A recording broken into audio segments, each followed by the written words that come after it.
푸른 난초의 세계적인 전문가, 원령학교 교장 장사평 선생님이십니다. 안녕하세요. 장사평이라고 합니다. 푸른 난초는 전 세계... 그런데요, 선생님. 응? 저는 괜찮지가 않아요. 남편 죽고 아이가 떠나고 하루하루 약기운으로 버티고 있어요. 도대체 이해가 안 가요. 우리 아버지 딸인 제가 언제까지 이런 고통을 겪어야 하나요? 내가 또 해줘야 할 일이 있니? 오인경 기자요. 그 기자도 선생님이 맡아주세요. 아버지가 늘 말씀하셨어요. 부대원 중에 가장 무서운 분은 선생님이라고. 그러니까 말을 잘 들어야 한다고. CIA에서 특별훈련을 받으셨다죠? 인간이 겪을 수 있는 모든 고통에 대해. 고문하는 법을 다 잊어버렸는데. 딱 한 번만요. 기자 하나 때문에 제 삶이 다 망가졌어요. 다시는 행복할 수 없을 것 같아요. 이보다 더 큰 고통을 그 기자가 겪기 전에는.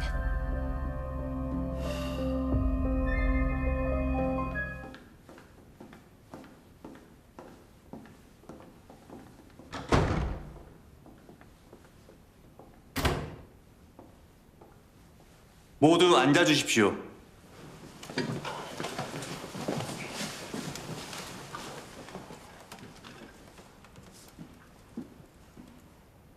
증인이 회사에서 하시는 일이 뭡니까? 원령그룹의 해외 재산을 관리하고 있습니다. 그럼 진화영의 횡령 사실을 알게 된 건 언제입니까? 진화영이 자살한 직후입니다. 진화영의 횡령 자금을 찾기 위해 진화영과 가까웠던 피고 오인주와 함께 일을 하게 되었고요. 맞습니다. 피고 오인주의 이름으로 700억이 있다는 사실을 어떻게 알게 되셨습니까? 오인주가 도움을 요청했습니다. 본인 명의로 싱가포르에 예치된 700억을 인출해달라고. 거짓말. 이 증언으로 증인이 형사처벌의 대상이 된다는 거 알고 있습니까? 그렇습니다. 하지만 700억 횡령 사건의 진실을 밝히기 위해 증언에 응하신 거고요. 그렇습니다. 그렇다면 몹시 진실하시겠네요? 제가 거짓말할 이유가 없죠. 이상입니다.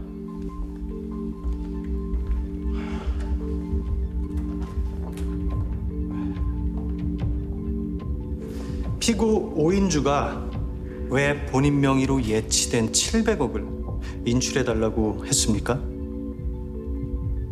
두려워서요. 예? 오인주는 본인 명의의 계좌에 진화영이 불법적인 돈을 예금했다는 걸 알고 위험한 일이 생길까 몹시 두려워했습니다. 그래서 빨리 그 돈을 인출해달라고 저를 재촉했습니다. 하지만 그 돈을 다시 예금한 버진 아일랜드의 페이퍼 컴퍼니 예니 엔터프라이즈도 오인주의 것 아닙니까? 맞습니다. 하지만 그 700억은 예니 엔터프라이즈를 거쳐 돈 세탁을 마치고 최종적으로 파나마에 있는 페이퍼 컴퍼니 HS 홀딩스로 송금되었습니다.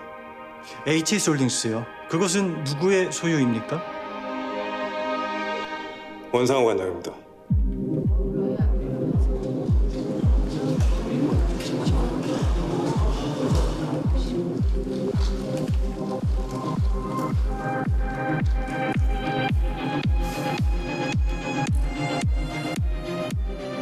원상호 관장이 비자금 보관 용도로 10년 이상 사용했던 파나마의 페이퍼 컴퍼니 HS 홀딩스 명의의 통장 내역을 가지고 왔습니다.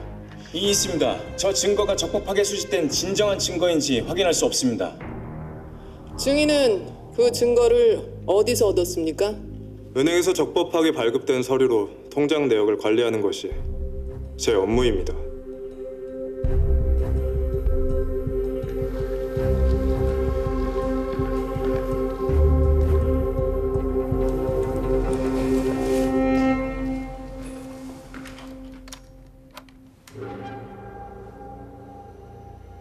원상호 관장이 이사로 있는 HS 홀딩스로 700억이 송금된 내역을 확인하실 수 있습니다.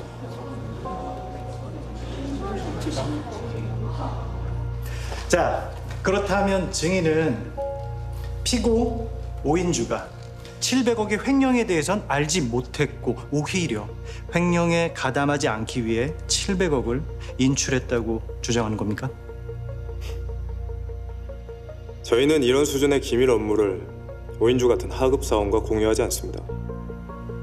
애초에 진화영이 오인주를 타겟으로 선정한 이유는 무슨 서류인지 알지도 못하면서 해외은행 계좌 개설 서류에 사인해줄 만큼 금융 지식에 무지하고 순진한 사람이기 때문이었습니다. 횡령의 주범이었던 진화영과 신현민 이사가 갑작스럽게 사망하자 두려움에 사로잡힌 오인주는 퇴사를 불사하며 20억을 돌려주었고 무리하게 700억을 인출해서 가져가라고 요구했습니다. 이것이 이 사건이 외부로 알려지게 된 이유입니다. 증인은 이 증언으로 오키드 건설에서 조직적으로 이루어진 횡령과 비자금 조성의 혐의로 형사처벌의 대상이 된다는 거 알고 계십니까? 그렇습니다. 그렇다 하면 굉장히 진실하시겠네요. 감사합니다.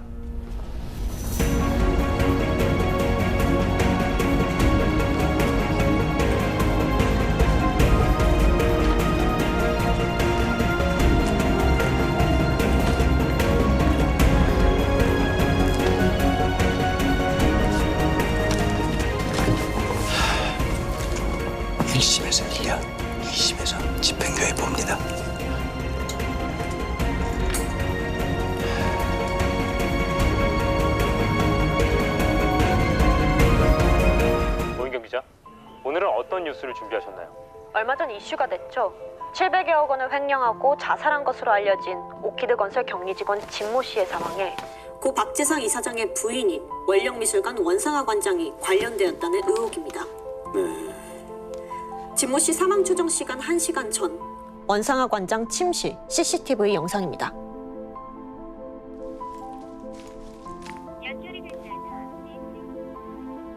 원 관장이 모피 코트를 입고 외출합니다. 2시간 반 후 원 관장이 모피 코트를 입지 않고 귀가합니다.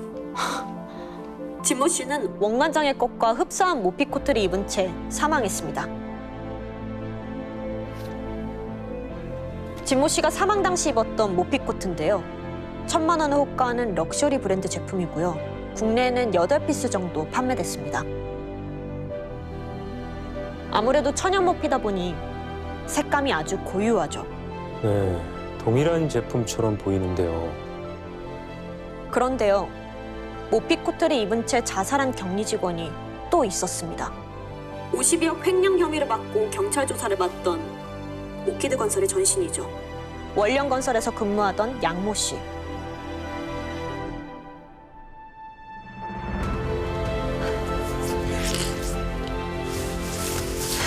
이것은 원상하 관장이 뉴욕 연극학교 졸업 당시 졸업 작품입니다. 제목이 닫힌 방이에요. 여기에도 모피 코트를 입은 입은 인형이 등장합니다.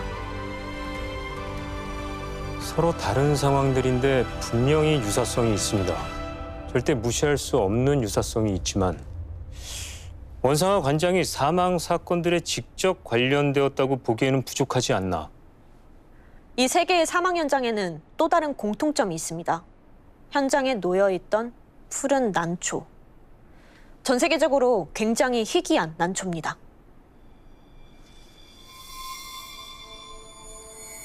현장에서 발견된 이 난초들에 과연 어떤 의미가 있는지 알아보기 위해 스튜디오에 전문가를 모셔봤습니다. 푸른 난초의 세계적인 전문가, 원령학교 교장 장사평 선생님이십니다. 안녕하세요. 장사평이라고 합니다. 푸른 난초는 전 세계적으로 딱 2촉만이 보고될 정도로 희귀한 난초라고 들었습니다. 잃어버린 난초라고 합니다. 자생지인 베트남에서는 아예 멸종됐고요. 제가 소유한 한 촉과 미국의 지인에게 선물한 한 촉. 공식적으로는 이렇게 2촉뿐입니다. 정말 없나요? 그렇다면 이 사건 현장에서 발견된 난초들은 어떻게 설명할 수 있을까요? 푸른 난초는 특정한 나무에서 자라는 곰팡이와 미생물의 절대적인 영향을 받습니다. 그 나무를 떠나서는 살 수가 없어요. 그런데 오래전 베트남에서 그 나무를 들여와 비밀리에 재배하는 곳이 있습니다. 전 세계에서 유일한 장소. 바로 그곳은 고 박재상 이사장, 원상화 관장의 자택입니다.